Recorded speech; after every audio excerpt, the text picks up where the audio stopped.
நம்ம செகண்ட் ஹாலில் என்னெல்லாம் இருக்குதுன்னு பார்க்கலாம். இந்த வீடு புக் பண்ணும்போதே இங்கே ஒரு ஊஞ்சல் வரணுன்றதை நான் இமேஜின் பண்ணிட்டேங்க.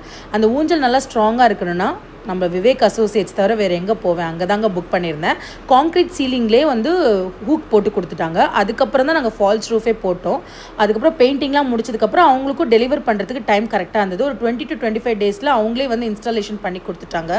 எனக்கு ரொம்ப சிம்பிளாக சென்டர் அண்ட் கார்னர்ஸில் வந்து சிம்பிள் டிசைன்ஸாக வேணும்னு கேட்டிருந்தேன். ரோஸ் வுட்டில் பண்ணி கொடுத்தாங்க. அந்த பிராஸ் ஸ்ட்ரிங்லாம் கூட அவ்வளோ குவாலிட்டியாக இருக்குங்க. அப்புறம் லெஃப்ட் சைடில் வந்து துளசி மாடம், அதுக்கப்புறம் அந்த வாலில் வந்து ராதா கிருஷ்ணர், புல்லாங்குழல், இந்த செட்டப்பு.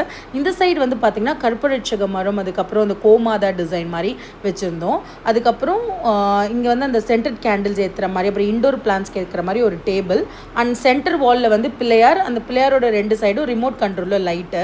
ஸோ இது நான் லைட்டு ஆஃப் பண்ணிட்டோ இல்லை ஸ்க்ரீன் போட்டுட்டோ காட்டுறேன் பாருங்கள், ரொம்ப அழகாக இருக்கும் நைட் பார்க்கும்போது.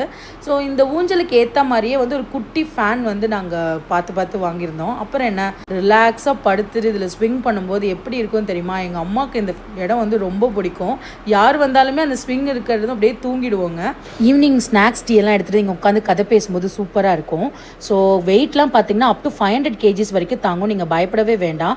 இப்படி இருந்த இடம் தாங்க இப்போ இப்படி மாறி இருக்குது. உங்கள் வீட்லேயும் 3 seater, 2 seater, single seater swing போடணும், நல்லா குவாலிட்டியாக போடணும்னா விவேக் அசோசியேட்ஸை ரீச் பண்ணுங்கள். டிஸ்கிரிப்ஷனில் கான்டாக்ட் நம்பர் டீட்டெயில்ஸ் எல்லாமே கொடுத்துருக்கேன்.